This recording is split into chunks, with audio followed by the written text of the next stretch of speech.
Paddock Pass podcast brought to you by Renthal Street. Check out renthal.com, the Fit My Bike tool, to see all the options available for your make and model of motorcycle. On today's podcast, we're going to look forward to this weekend's Portuguese Grand Prix in Portimao, where we'll preview the action in Portimao. We'll look ahead to Nicolo Bulega making his Premier Class debut. We'll talk about Miguel Oliveira's final home round. And for some reason, Dave really wants to talk about Valencia testing as well. So we're going to indulge Dave on that testing side. But before we get to all that, Neil Morrison, what can you tell us about the update on Noah Dettwiler and his situation after the Sepang crash? Yeah, I think the last time we recorded the podcast, it was looking quite bleak on the Sunday after the race in Sepang. But we're recording this Monday, 3rd of November, and as of now, I think the last updates were issued in the middle of last week. I'm delighted to say that Noah's condition is no longer described as critical. The CIP Green Power team released a statement last week which said that he'd been making remarkable progress in the kind of Monday, Tuesday, Wednesday after the race, that he was awake, talking with his family that had travelled from Switzerland over to Malaysia. Still had, they discovered a crack in his neck, so he's kind of going to be in a neck brace for a while. He still needs to have another operation on a leg which had an open fracture, so still like quite a serious injury, but considering the kind of life-threatening state that he was in immediately after the accident, it seems like it's good news, like very, very good news indeed. Just some of the things from the statement was saying that he had several cardiac arrests immediately after the impact with Jose Antonio Rueda. He had to be resuscitated at the side of the track, so we're talking about a very, very serious incident. And just great to hear that he is kind of on the mend. Yeah, it really is. And obviously, it brought up a lot of different topics. We briefly talked about it last week as well. But David, the big discussion point has centered around Moto3 and Moto2 not having a warm-up. And this is obviously something that came in a couple of years ago. But it's a strange topic because there's pros and cons to any session because there's danger every time anyone goes out on track. Yeah, exactly. I mean, like the advantage of bringing back Moto2 and Moto3 warm-up is that everyone gets to test their bike on track. It seems that Noah Dettwiler had a problem with his bike, and that was why he was riding slowly. Rueda didn't see him. You know, his vision was covered, and so you've got lots of different bikes all on track at the same time, traveling at different speeds, and it's always speed differential, which is the real danger in motorcycle racing.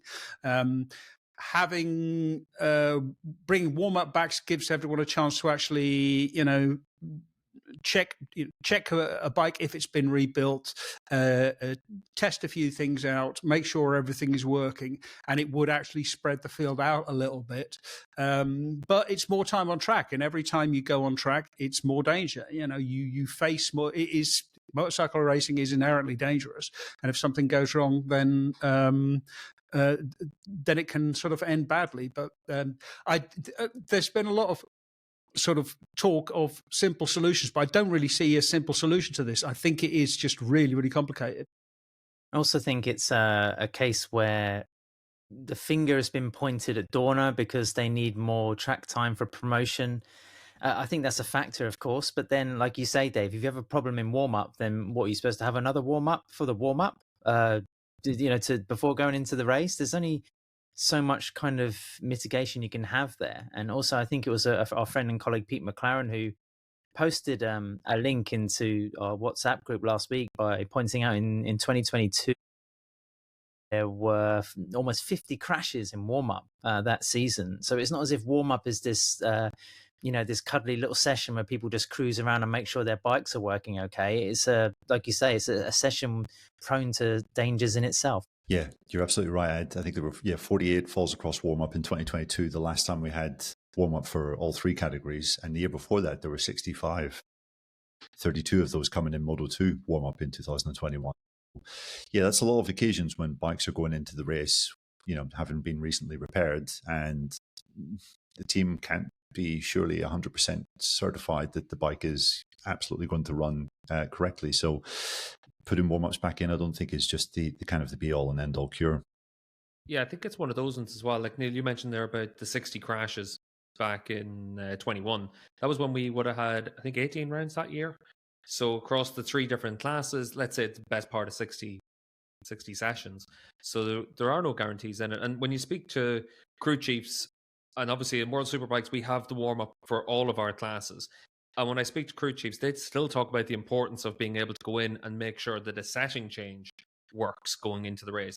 They're using it as a performance-based session rather than a check all the system session, which I think seems to be what some people are trying to portray the warm-up as, when realistically the only person that's really happy with everything is in Superbikes the guy that won race 1, or in MotoGP the guy that qualified on pole. Everyone else trying to find something. Yeah, exactly. I mean, the other thing is that this crash between Dettwiler and Rueda happened because Dettwiler was going very slow, was going slowly on the line. Now, Dorna is working on systems, on sort of proximity systems, to be able to warn bikes when there are, there's a possibility of a crash when something is happening. This is the sort of system, perhaps this is something that Dorna could look at to, like on a sighting lap, to warn riders that there are bikes going very slowly ahead and that they need to be to sort of adapt their speed. The system is basically designed to automatically warn riders if a rider crashes and there's a bike on track, that if they are coming over a blind crest or whatever, that they get a warning that there is an obstacle, that there is danger there. But this seems to me like one of those moments which could also have been I don't want to say prevented, but a little bit of warning might have gone a long way. And it's probably just worth saying that we haven't had any update on Jose Antonio Rueda in the last couple of days, but at the end of last week, his IO team posted that he was recovering in a private hospital in Malaysia. They were monitoring the bruising on his lungs, but that and a fracture in his right hand seemed to be the extent of his injuries, which again, when you consider the violence of the crash is a kind of minor miracle. So yeah, fingers crossed he'll be able to get back to Spain soon. I think you have to be very, very careful if there's been some damage to the lungs before you can fly. So yeah, it might be a little bit of time more for him in Malaysia before that. But yeah, just remarkably lucky that he's looking at a not too crazy recovery period after the crash that he had. Yeah, obviously the lung situation came to light with earlier in the season, Jorge Martin last year, Top Rock Razgatlioglu as well. So you have to be pretty careful with that. So hopefully for Rueda, we're able to see him back on track and in full fitness over the course of the winter tests. Just to move it on to this weekend's round in Portimao, I want to ask Adam the most important question going. Adam, what's your over-under on posts this week that are going to include the roller coaster in either Twitter, press releases? Take your pick. Are we going to say that we're going to see it 100 times? Or are we going to see more than that or less than that? Yeah, high originality from team PRs for lame nicknames for circuits, Steve. It's just the ultimate in pre-race irritation. Congratulations to Tech 3 for being the first to mention the friggin' roller coaster. Yes. But apart from that, Portimao's great. What would you lose first? I mean, if you had a choice, if we forced you up against the wall and put a gun to your head, Last Dance is what I'd lose. I'm not even going to hear the rest of this. I fucking hate the Last Dance stuff. What about I mean, if you had to choose between the cathedral and the roller coaster, which one do you ditch, Adam? Dave, that's such a tough question early in the podcast. I'm not prepared for that at all. Already taking psychic damage. Can I just start a petition to take out the Pete Doherty theme tune music from this episode and replace it with Love is a Roller Coaster by Ronan Keating? What a tune, in fairness. Ronan at his best.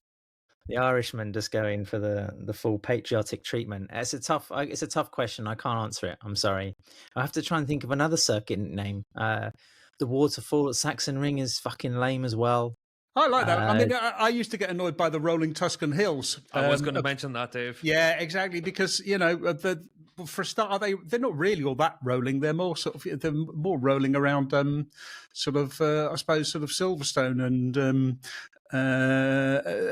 that sort of place. But yeah, no, I mean, yeah, the Tuscan hills they're too craggy to be rolling. It was just lazy. I think for me, it's magnifique at Magny-Cours. And you're just there like, there is nothing that's magnifique in Magny-Cours. It's rubbish. You're in the middle of France, so it's 4 hours from any airport. The hotels in Nevers are pretty crap. the track always ends up actually giving us pretty good racing, but like Magny is just like it's that classic bygone mid-80s circuit. Well, how And about Silverstone being an airfield? I mean, it was an airfield, what, 80 years ago? Let's move on, people, The Brits don't move on from the war, Adam. That's still always going to be an airfield. But just for Portimao, Neil, what's your big takeaway coming into this weekend for the track and the challenge of it? Because I love Portimao. I remember like when MotoGP first went there, I was excited. The Algarve International Circuits. The Autodromo International of the Algarve. Like, it's 25 minutes away. If we're being pedantic. We are always being pedantic. And unnecessarily so. But in fairness of the track this weekend, Neil, I remember when MotoGP first went there, everyone was excited to see what it was going to actually be like. And I remember like during the COVID season, whenever we went there, Formula One went there, and suddenly everything looked different to what it had looked like whenever it was just superbikes going there. And it was really cool to see that. And when you look at what you have this weekend, it's always a place that can throw up some pretty strange results, and it's just about whichever rider starts to get that right feeling from the get-go. Yeah, we've had some pretty interesting and iconic moments, I guess, from the recent history in Portimao. We haven't maybe had the most brilliant racing since MotoGP's gone there. We've had quite weird races, I think, a few times with slightly weird and unpredictable results, like Miguel Oliveira's victory in 2020. And obviously we had the Marc and Pecco clash last year. The first ever sprint, of course, in 2023 was like so dramatic, like one of the most wild sprint races I think we've ever had. But generally, just total carnage. But generally speaking, it's not been... it's maybe not been the best track for racing, as spectacular as the track is. But, still a very enjoyable place to go. And, we are actually breaking into new territory. I mean, this is officially now going to be the longest ever point that we've been in a MotoGP season ever, going all the way back to 1949. We've never broken 20 races before. So race number 21. I mean, I think we could say that... we're all feeling that a little bit, but nevertheless, it is still quite exciting to go to the south of Portugal. Fabulous place, great racetrack, and hopefully this kind of random spell of MotoGP will continue. Dave, obviously for you, it's somewhere pretty special. It's where you started your journey as Mr. Motor Matters. It was my first ever professional race. I mean, like I actually went there 2008. I think, or I can't remember whether that was. It was one of the. I think it was the penultimate round in the World Superbike Championship. I got to saw Troy Bayliss race there. It was amazing. It is a genuinely amazing track. I mean, look, when I turned up, they only opened the road from the motorway on the Sunday for the race. Before that, you were all sort of chasing over the little back roads, and I remember getting stuck behind a herd of goats on one morning. Had to wait for the road to be cleared. But now it is much better. I mean, I love the track. I'm not sure it is good for racing because of the layout, but just the amount of elevation change and the amount of elevation change in a lap as well is enormous. It's not just I mean, for example, like at the Sachsenring, you do have the waterfall. Sorry, Adam. You do have, you get to the top of the hill and then you come back down again. The same in Austria. You climb up the hill and then you come back down again. Whereas it feels like in Portimao, you're down into turn 1, 2, and then sort of up over the hill and then down again for turn 5, and then around and then up and down, and you're constantly going up and down. The only sort of level part of the track really is the front straight. So I think it does make it it makes an enormous fun track to watch a single motorcycle, but it doesn't produce great racing. But then again, there's actually someone on the pod who's ridden the Portimao circuit, Adam. So tell us about it and tell us about how you smashed the lap record. Yes, I still have many photos and videos of me doing that stupid jump as well. I'm sure we'll be seeing every single Grand Prix rider doing it as well over the weekend. Well, it is no, I don't want to be cynical, but you're right, Dave. I mean, it does. The flattest bit is kind of the start straight and then the drop down into the first couple of corners. But I think it was Eugene Laverty, and maybe we've said this numerous times about the Algarve International Circuit on the podcast, who likened it to a motocross track.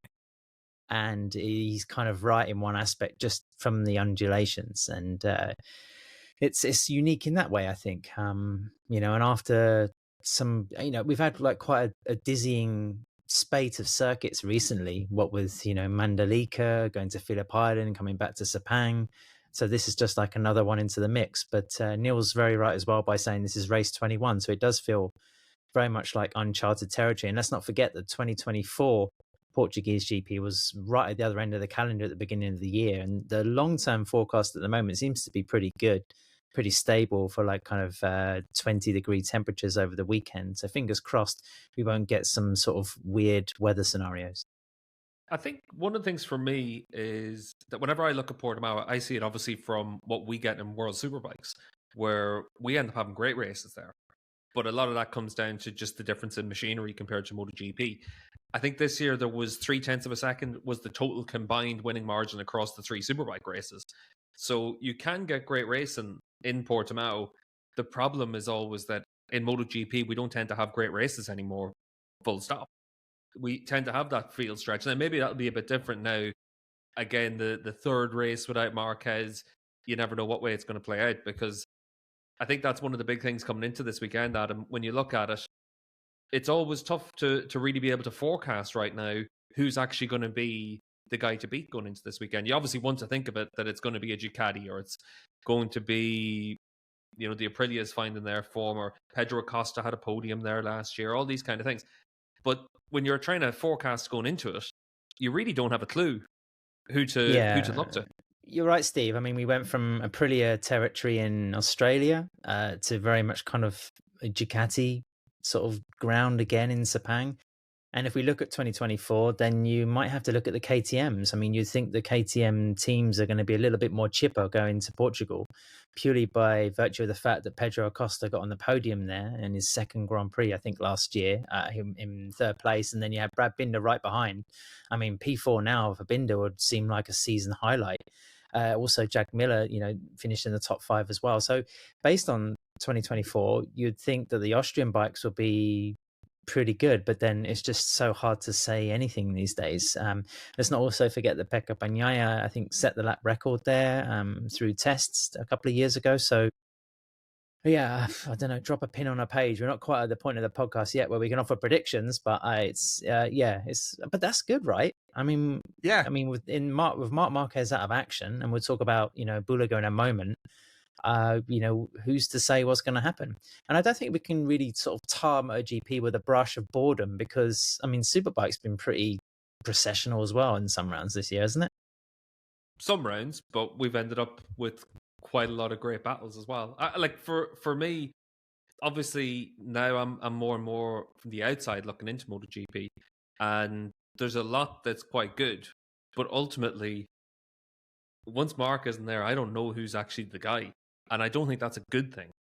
It's obviously week to week you can end up where plenty can change, but I think that for me it's one of those things where I prefer to see Mark there, and he might well be wiping the floor with everyone, but it's also because he's the best there is. Whereas now I think that you end up where I don't really know why people want to pay 15 million quid for Fabio Quartararo, because is Fabio that much better than the next guy you can put in your bike, or the next guy? Mark is that much better than them. But I don't think anyone else is in that same category of ultimately he's the guy. And this is probably something that we should have as an off-season topic, but it's where did we rank everyone? And ultimately I think there's only one Mark, and then there's a lot of really, really good riders, but none of them that are exceptional. But Neil, you wanted to jump in. Well, a couple of the really, really good riders that I think are going to be up there this weekend. I think Adam's right in saying Acosta will be one of them. I think he's earmarked this round as his one great chance to win a race before the end of the season because of his brilliant records here. Won twice in Moto3, once in Moto2, on the podium in MotoGP last year, of course, as you said. I mean, the Aprilia as well. There's been a really good bike here. mean, Maverick pushed Pecco all the way in 23 and then was on course for a podium here last year before his bike broke in the last lap and threw him off at turn 1. So yeah, you have to imagine Bezzecchi will be one of the main kind of protagonists. And then this was always a great track for Alex Marquez as well. I think he had his best result of the 21-22 seasons when he was with Honda at this track, and he was 5th in his first year with Ducati here 2 years ago. Yeah, and obviously he won last time out, so I think Alex will also be certainly one to watch. Just for this weekend as well, Dave, when you look at Pecco Bagnaia, and ultimately Pecco is now just the biggest lottery ticket going. Is it going to be the guy that can run away into the distance, or is it the guy that's going to be ran out the back? And there's no way of knowing now at this stage of Pecco, because we saw in Sepang how good he was on the Saturday. And we saw obviously in the rounds before that just how bad it can be as well. What can Ducati expect from Pecco this weekend? I think it's really difficult to say. I mean, like listening to his debriefs and also watching the Ducati Inside YouTube series, he seemed to think that they had made a step, and I'm sort of inclined to believe them partially because he wasn't very optimistic about it. He didn't say that, look, we found something. This wasn't another Motegi. Motegi was a disaster. Yes, he got pole, sprint and race win, but he didn't understand why. Like he got on the bike, he won, he walked away, and then he turned up in Mandalika and was riding around at the back.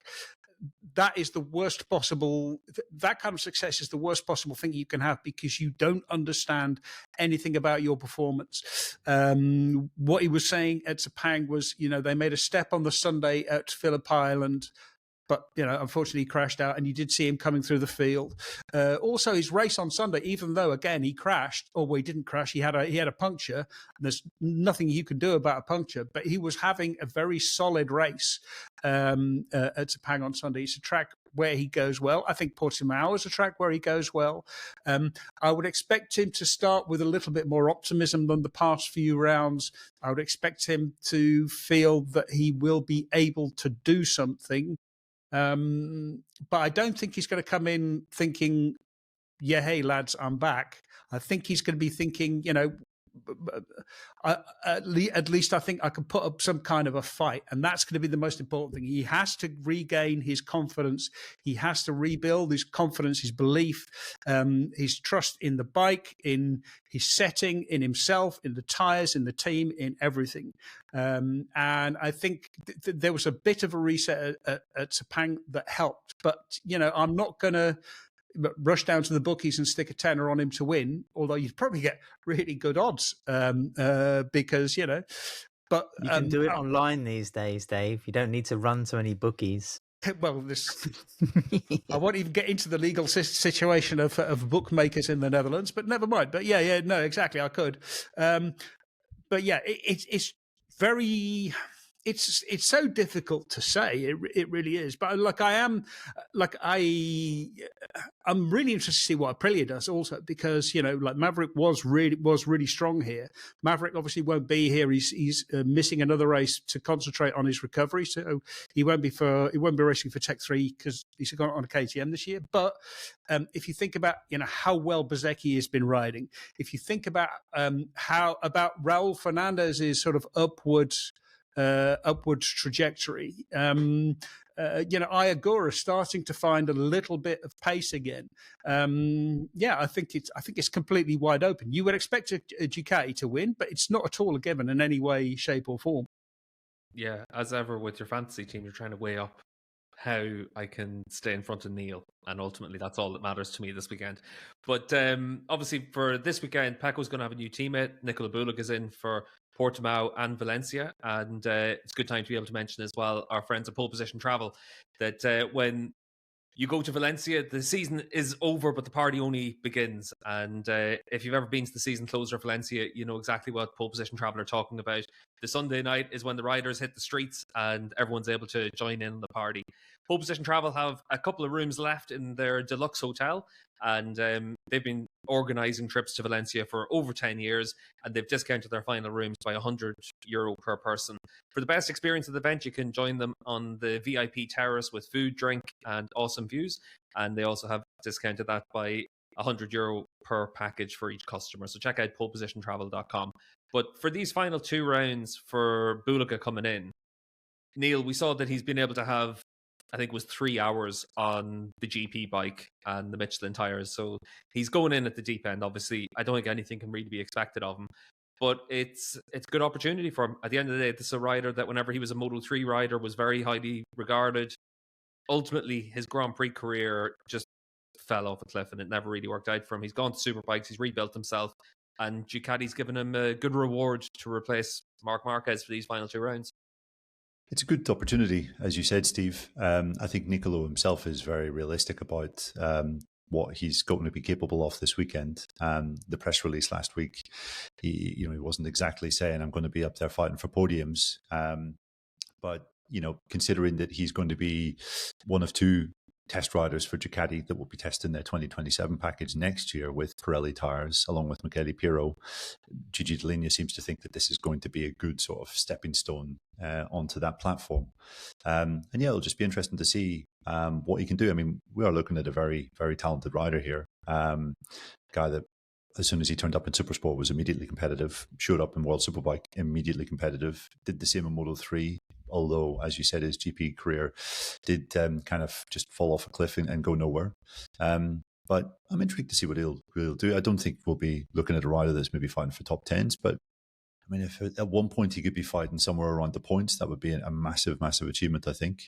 Yeah, it's always really good when we get to see prominent World Superbike riders come across at the end of the season. I think the last time we saw this was Alvaro Bautista a couple of years ago, but he underperformed at Sepang and then told us afterwards that he had a testing crash and had cracked a bone in his neck and was, way off peak fitness. So, yeah, it has been some time since we've seen a World Superbike rider in their prime coming across at the end of the season in MotoGP and showing us what they can do. So, yeah, excited to see that.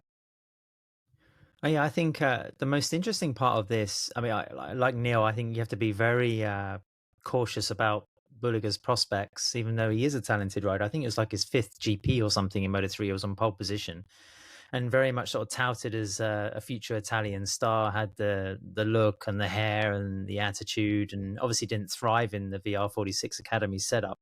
But I think, it's going to be more of a Bautista kind of outing, even though Neil said there were circumstances around sort of the former Superbike champion there when he made his outing in Malaysia, as opposed to, say, like a Troy Bayliss coming in and potentially winning Valencia. But, the thing that, again, the most interesting thing I think about this is the way that Ducati Corsa are kind of bringing the series a little bit closer together in terms of their riders sharing responsibilities, being able to use their athletes in a more productive way. I mean, this is not just giving the championship winning motorcycle to a veteran like Michele Pirro. This is actually like giving more of an opportunity to a rider like Bulega, and perhaps coming through the Ducati Course system in different series can end up being rewarded with a MotoGP berth, which is where most of young aspiring motorcycle professionals want to reach. I think it is also it is really clever the way that Ducati are using Nicolo Bulega like this, because he is going to be developing their 850 bike on the Pirellis because he has Pirelli experience, which is really, really smart. And it's really smart to put him on the bike now to give him some time on a MotoGP bike to understand how a MotoGP bike feels. And yes, ride height devices are going, whole shot devices are going. There'll be less engine capacity, there'll be less aerodynamics, but that's not so much the point. The point is much more about the stiffness of the chassis, the way that the engine responds. It's completely different. So I think that is it's really smart to give Bulega a chance to actually get some track time ahead of the test. There's a Pirelli test after Valencia. It's a private test because It's Pirelli and Michelin are still officially contracted the title sponsor or the official tyre supplier, and they don't want to be giving away sort of free publicity really to a rival brand. So we won't know, but Bulega is going to be there. He's going to be riding he's going to be riding a bike on Pirelli's, which is going to be very important for him to have a little bit of track time. And where he'll be, who knows? We heard rumours about lap times. You can never believe the rumoured lap times that come out of tests, because there are so many different people with so many different interests in those lap times. So let's wait and see. I've heard the rumor that Pirelli test might not be happening at the end of the season, Dave, because the one at Misano was so successful. I think there was a universal feeling that the front Pirelli tire was really good, and Mark could step up. This was all off the record, obviously, when I learned of this. But yeah, there was talk that maybe they were actually going to can that test at Valencia because they felt like, okay, we're actually at a pretty decent starting base. So that's quite interesting in itself. And yeah, just on Bulega, you were mentioning, Steve, about how his career fell away in GP. I was writing something about him earlier. And just like his last years in Moto2, I mean, it was so bad. Like, he was 26th in 2021. He didn't have one top 10 finish all year. His last five finishes. Calyx now? He was, yeah. He was in, I think, the Grassini team. So he was in a good team. But yeah, his last five results were DNF 17th, 18th, 22nd, 24th. And at that point, I don't think anyone would have thought that in, 5 years, he would be going into World Superbike as the kind of guy, the established name that everyone has to beat. So yeah, I mean, fair play to him for properly turning his career around. When we said we'll talk about Bulega, I actually began to think about some of the riders that came from Superbike to GP, and it never, when you look down the list, there doesn't seem to be that many names that really had a fair crack of the whip. I mean, I guess the principal name, I mean, Colin Edwards, he had almost like 200 GP starts. He was probably the most resistant former Superbike rider to make his hay in MotoGP, but everybody else was quite fleeting. I mean, I always thought that Troy Corsa was, I mean, he was a Superbike stalwart. I looked it up. I mean, he was 7 times in the championship top 3 in Superbike, but only had like 7 GPs in 97 riding the Yamaha. Didn't really get much of a shout. Somebody like Scott Russell won in 93 on the Kawasaki, but was given like a season and a half on a factory Suzuki, and actually sort of rose up from 13th to 6th and got on the podium in his second year. I mean, surely that merits another go. I mean, of course, there are all sorts of like backroom stories, personalities, different kind of factors that will influence, a career longevity in any particular series or a team. I mean, also Toseland as well had 35 starts after sort of winning in Superbike. It just seems to be a little bit, I don't know, not too many opportunities really. Are we forgetting about Cal Crutchlow? I mean, because Crutchlow was a Super Sport champion. He had, I think, 1 year in World Superbikes. Factory Yamaha did well, gave up a lot to come across, gave up a chance to become a World Superbike champion, came across, took a chance, had quite a difficult first year, but soon sort of got the hang of it. Eventually became incredibly successful. He was one of the riders that you would expect to be somewhere near the podium. And how many wins did he get? Neil? 3. 2, 3? Yeah, exactly. I mean, impressive, certainly impressive enough. There was Ben Spies, of course, who came in through a different route and eventually had to leave because he damaged his shoulder so badly in a crash.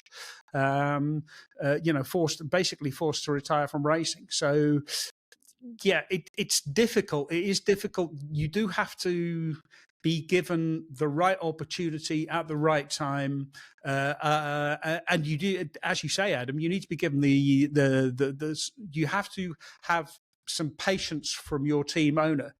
Cal Crutchlow had, a reasonable first season, but he didn't set the world on fire. But then he started getting stronger and stronger as the seasons went on. He had a good season in his. He had a decent season in his second year.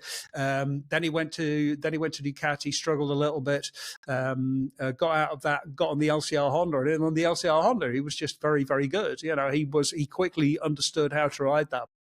And got a lot out of it, a lot more than most other riders. So there are others as well, though, Dave. I mean, if you look at sort of Tosland again, had a pretty decent rookie season, and you have to feel sorry for somebody like Neil Hodgson, who won the title, then went to GPs with Dantine, I think, but that was only the second year of Ducati being back in MotoGP, so the bike was a bit of a dog. I mean, the team wasn't terrible. The team wasn't great either. Yeah. Ultimately, you have to look at it as well. Hodgie was 30. Just like Toprak's going to be older as well. He's going to be 29 whenever he makes his debut. Bayliss was the same, because Bayliss was old going to World Superbikes, because he did his AMA, he did BSB and then AMA and then moved to Worlds when Foggy got injured. So a lot of the Superbike riders get their opportunities later. Tosland ended up where a front row in his debut in Qatar, so he had the speed, but then he ended up with a bad injury, and a little bit like Spies, that ended up basically ending his chances of his, it basically did end his career. He went back to World Superbikes, was never the same rider again. When you look at Superbike riders that made the move, nobody wants to talk about, but Nicky Hayden. Nicky was a Superbike rider. Just because he wasn't a World Superbike rider, he did all of his youth riding on Superbikes over in AMA. And but Steve, you can say the same about Wayne Rainey or Kevin Swans or Eddie Lawson. Not so much with them, because that was really before the current era of Superbikes, but it was still a Superbike rider that got a factory MotoGP chance and patience, whereas most of them didn't get that patience. Bayliss and Spies were the only champions, right, to come into MotoGP. World Superbike. No, who else? I mean, Edwards, Hodgson. But no, that to win in MotoGP. Sorry, to come into the class and win. Because I mean, you had riders that won in GPs and then went to Superbike. But then to riders who have won the World Superbike Championship and then gone to MotoGP and actually managed to grab a victory, I think there's only two. So, I mean, Toprak could, set but then you do have to look at what were the opportunities that the other champions had, and that's where, as Dave says, a rider like Cal comes in and basically he forgave the chance of being a Superbike world champion to be a MotoGP rider. Someone like Johnny didn't take that step. The right opportunity or whatever else wasn't there for Johnny to move across. So it comes down to the opportunity for the rider of what they can get. And that's where, for me, it's interesting that over the last few years, you look at someone like Manuel Gonzalez. In all likelihood, Gonzalez will be a MotoGP rider at some stage. And everyone will, again, a little bit like Cal, they'll forget that he came through the ranks of production racing. Fermin Aldeguer, he came through from stock 600 because he couldn't afford to do junior GP, and he was 16, and then he gets onto a Moto2 bike, and it's all worked out well. A lot of the time, it just comes down to those opportunities.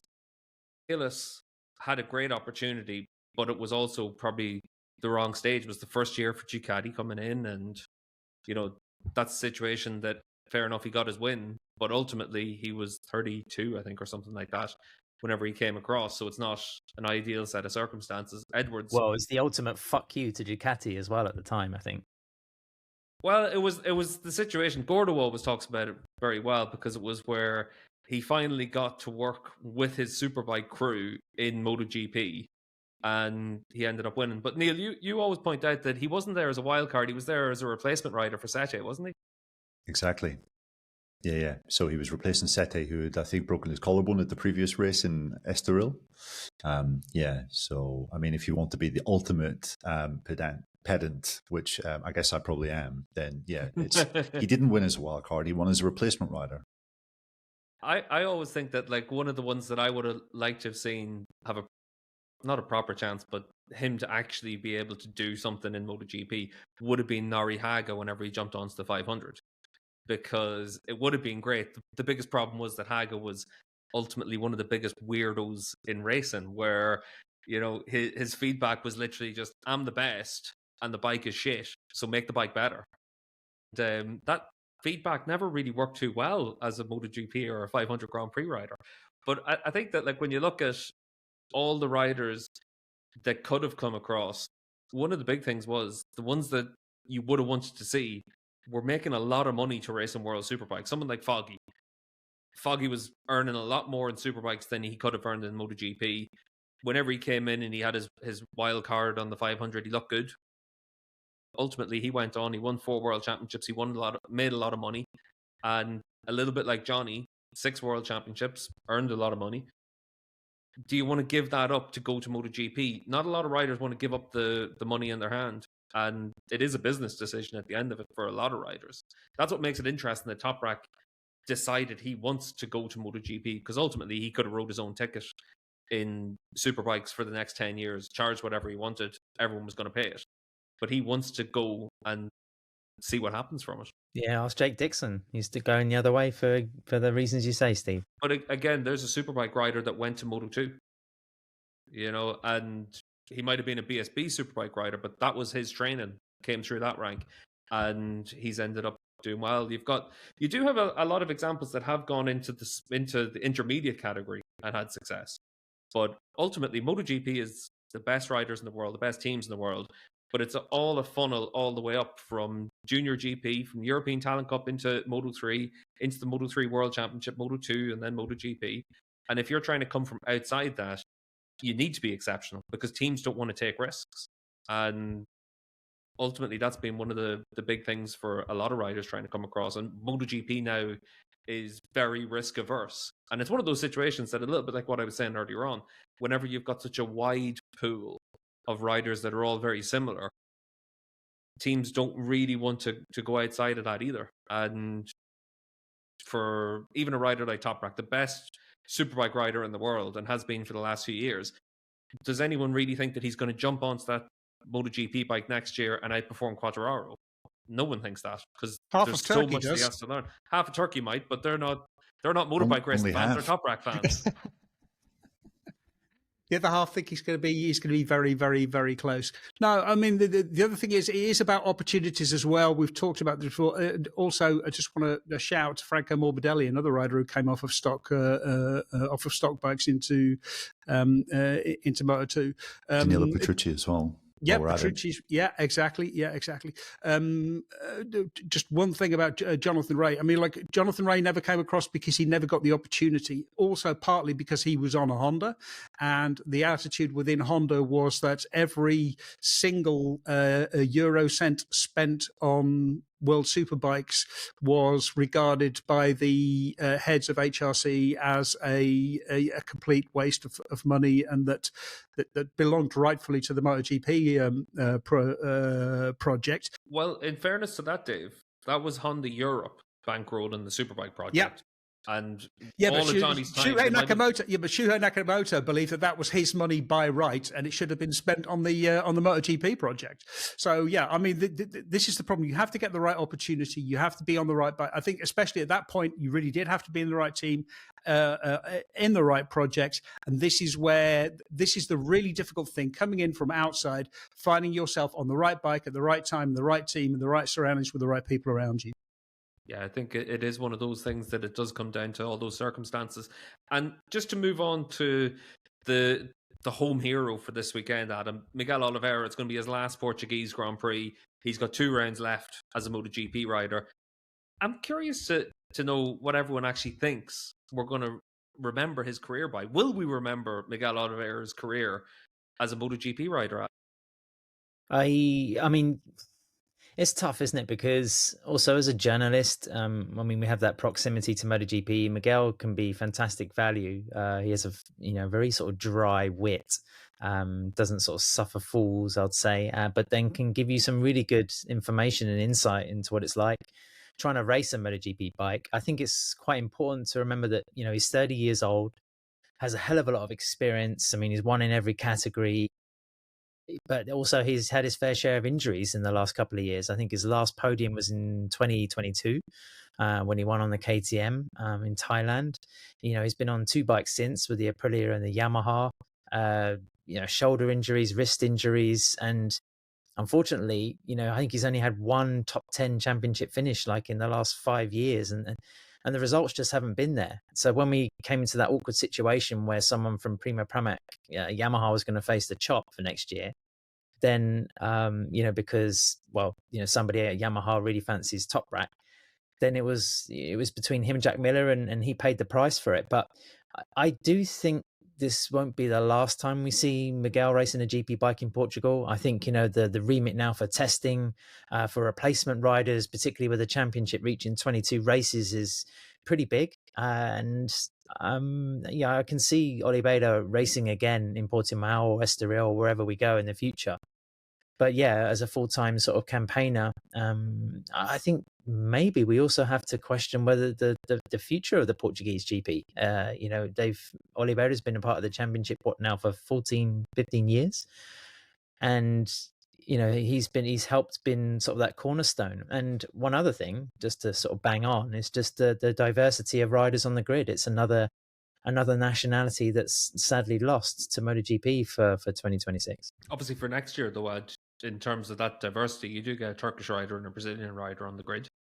True, as well. True, so there is some steps, but Oliveira's a strange, because I remember whenever he was in Moto3, came through, it was him, it was Rins, it was Alex Marquez on the Monlau bikes, and you knew that he was good, but ultimately, over especially his Premier Class career, there were those flashes of potential, but we never really saw it sustained. And that's where, for Yamaha, when they were making their decision, I didn't think it really mattered if it was going to be Oliveira or Miller.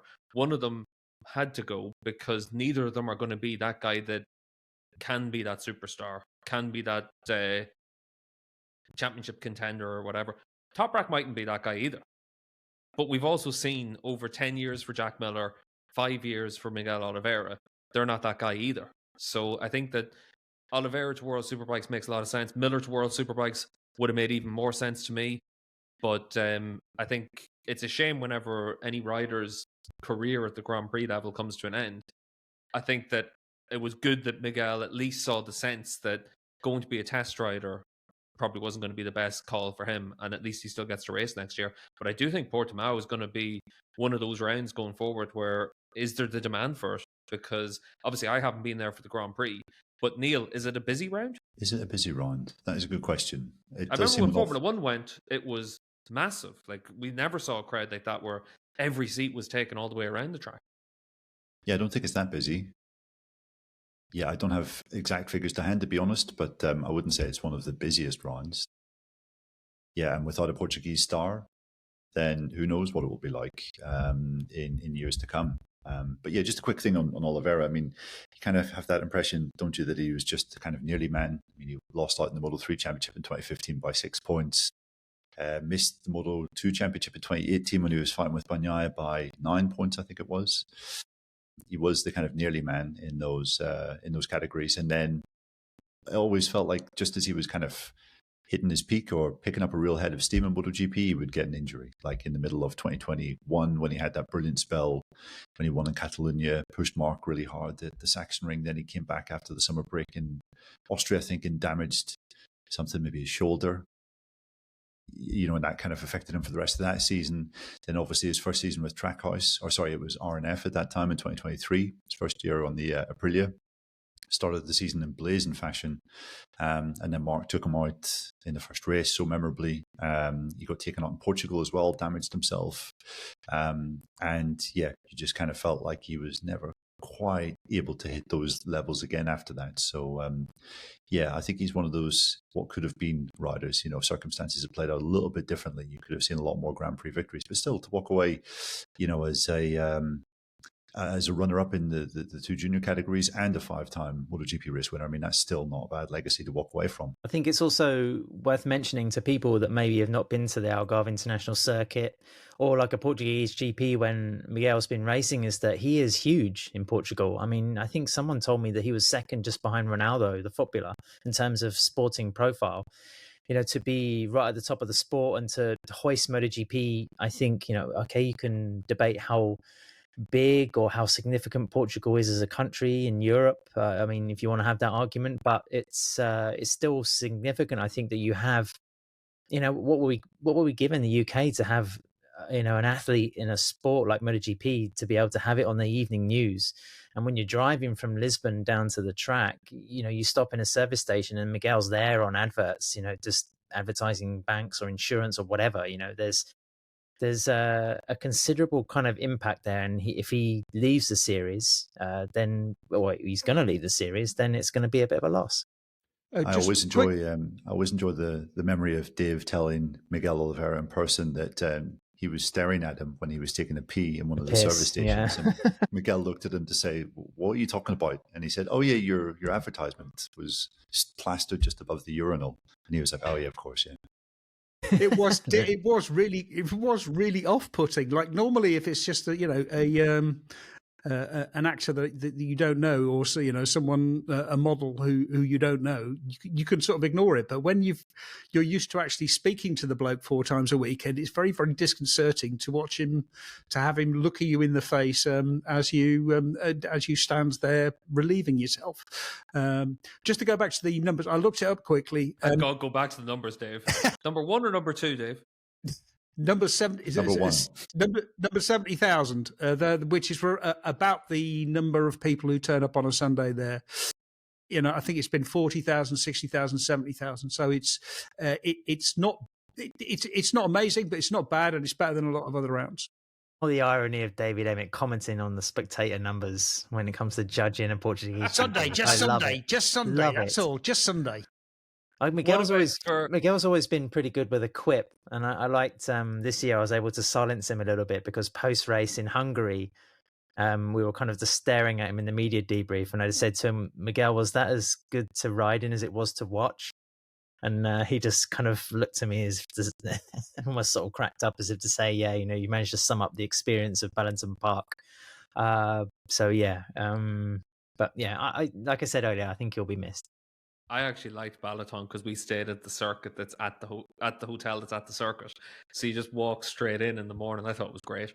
But for this weekend, obviously, Dave, it's the Portimao round. But after Portimao, we'll go to Valencia, and you'll be in your element, Dave, down in pit lane, ready for winter testing to begin.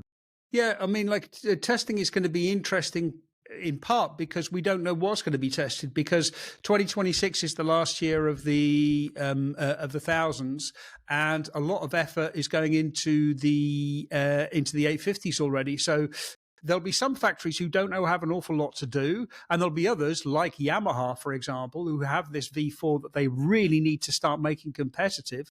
Will have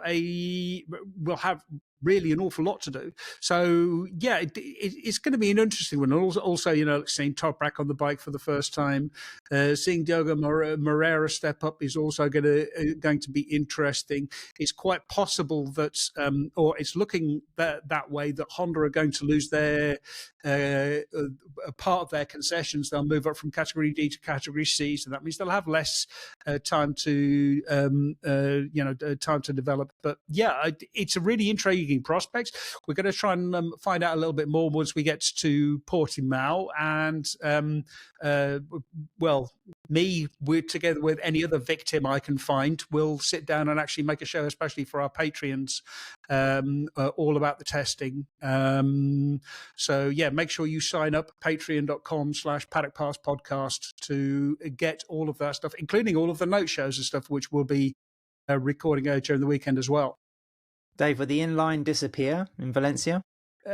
Yes, because they've invested too much in the V4, and they can't. I think they can't use it. I mean, it might still get a run out on the Tuesday, but I think that will be the last time we actually see it race. They've invested completely in the V4. Everything is heading towards the V4. They've put too much money in it to actually drop it. Basically, it's they're in the middle of a sunk cost fallacy. In fact, they've got 2 sunk cost fallacies. They've poured too much money into the V4 to let it drop, and they've also poured too much money into the inline 4 to let it all go as well. So, and they do still seem to be, they have a lot of work to do. They should have a new frame. If they have a new frame, then we might get to see some of the potential of I think one of the things for testing as well that's quite interesting is there's a test next week in Jerez as well on, I think, Tuesday, Wednesday. And the plan that I had heard initially was Top Rack was going to test in Aragon on those days. So I'm quite curious as to see whether or not Yamaha will be at the Jerez test or up in Aragon on their own for Top Rack to be out there. But like you said, Dave, it's going to be key for Yamaha to be able to just get that V4 running and make the steps that they need with it. But we'll obviously, as you said, David, we'll be covering it extensively on Patreon. So check out patreon.com/Paddock Pass podcast for all of our note shows during the test to see what we're going to be able to decipher from it. But Adam, just to go to a new topic that we're bringing in as well, or a new part of the show, the win-loss section of the show. And what's the one news item that you've seen over the course of the last couple of weeks that either makes you want to cheer or makes you want to just get on your soapbox? Yeah, I think the idea of this, Steve, is that we kind of praise something and we also rant against something. So my praise is going to be for the fact that we actually have races in the Iberian Peninsula, being completely selfish and very personal. In the last 6 weeks, having jetted west to go to the US and then completely to the other side, to the east, to go to Malaysia. The fact that there's only like a small flight and also a train trip is absolutely wonderful. I also like the fact that the Valencian GP is completely sold out by all accounts. So that means for a very sort of perfunctory race circuit, we're actually going to have a pretty decent atmosphere again. So that's my win tick. For the loss or the lose category, I would like to say once again that MotoGP.com is a fucking insufferable website.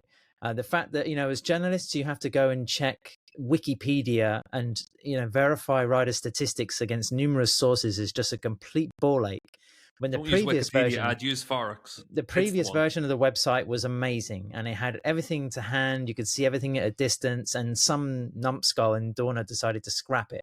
So put it back. That's what I'm saying. In the interests of accuracy, I also think, every time I want to see a MotoGP race result, I don't want to have to download a PDF.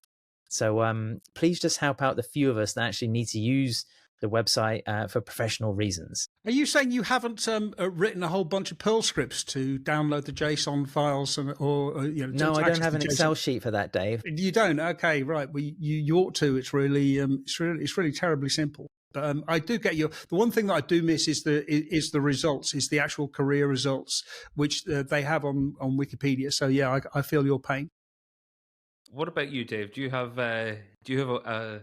something to cheer, something to rant about? You obviously have something to rant about. I always have something to rant about. The optimism is what I'm worried about. No. I mean, the optimism is Thailand got close to signing a new contract, 6 more years or 5 more years, I think, 27 to 2031. It's a really popular round. But not in Buriram. It's not. A lot of people turn up there. But yeah, I mean, the contract will be signed with the Thai government. It'll probably be in Buriram because it's the only circuit. There were fears that we would lose it to F1 because there's going to be an F1 race in Bangkok. I think it's great that we have races in Asia. It's really important. It's a really important market. So that is my positive thing. And my rant is entirely predictable about it being race 21, which is about 3 races too many. What about you, Neil? Well, I'm going to keep this very short. The win for me is the fact that we're into the last fortnight of the season, because I think everyone is quite excited about a little bit of a break after a hectic second part of the year.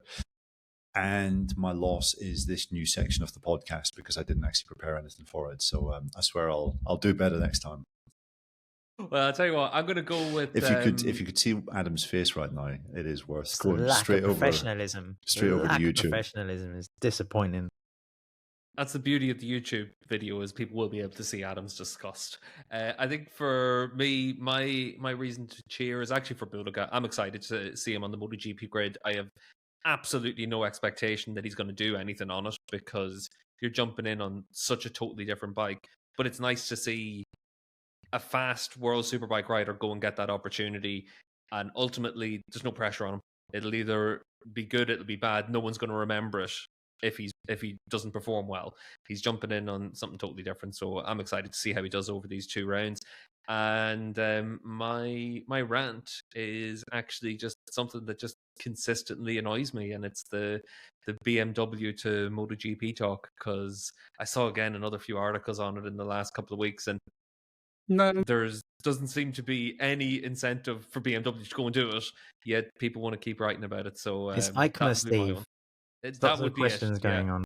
That's it. But as ever, if you want to see what's actually happening for it, Ivo Schutbeck on Speed Week is always the best man to follow, because Ivo's very well connected on the BMW side and has always said that he doesn't see any reason for it to happen, and I'll trust Ivo on this one. But what I won't trust is Neil's predictions for this weekend, because I know it, Neil. You're going to just try and scupper me on fantasy, and you're going to try and do a double bluff now. So Neil, who are you predicting to win this weekend? Yeah, Chantra. Did you like that double bluff I did in Malaysia? I did not like the double bluff you did in Malaysia. I think Acosta's going to win this weekend, actually. I think he's been riding really well recently. He's already in as my gold rider, Neil. Is this really what you want to do? That's my vote as well. Oh, no, not Adam as well. I've got to drop Acosta now, even though he was my choice. Boost him, Steve. Boost him. I've got no boost left. Neil has a boost left, but he's got no marcmarquez. So, well, I'll tell you after Q1 that he's actually had a training injury and he's not in fine form. So, are you also going to go with Acosta, Adam, or are you going to go? Yeah, I said that last time in Malaysia, and it didn't quite work out. He got a bit closer, but based on the past and what was there? 4 riders in MotoGP that haven't won yet: Acosta, Marini, Chantra, and Ogura. Pedro's. I wouldn't say that's the most illustrious group, perhaps. So maybe there's just that added little bit of desperation that will bring him. And like Neil mentioned earlier, his statistics in the Algarve International Circuit are pretty spot on. And also watching him race for the first time in Moto3 was mesmerizing. So crack on, Pedro. I foresee more pain for Pedro Acosta. He's not going to win. I think like he's going to be on the podium in both races. I am going to say that Pecco Bagnaia is going to win the sprint race, and I think it'll be Marco Bezzecchi possibly winning the main race. So I think it's going to be interesting, because genuinely, I don't think any of us have got any clue at all what's going to happen. Yeah, no one knows anything that's going to happen for it, really. And, so now it's Marquez double then. Probably. Yeah. I'd be expecting Acosta to have a good weekend, whether or not he can win. I don't think with this, and I've said it whenever I was on the pod earlier in the year as well, I'm just not completely sold on Pedro yet. I think he's really good, just as I did from whenever I first saw him in Junior GP, and you thought, fuck, this is a kid that we all need to pay attention to. And like, you could see that, as Adam said, when he went to Portimao for the first time in Moto3 and then Moto2. Did you not watch the flyways, Steve? It's still just that situation of I still just don't fully believe in him. And Pedro could easily go out and win, and I'll have him as my gold rider, Neil. But I just until you win, you're not a winner. And Pedro hasn't won yet, so I'm still not 100% sold on it.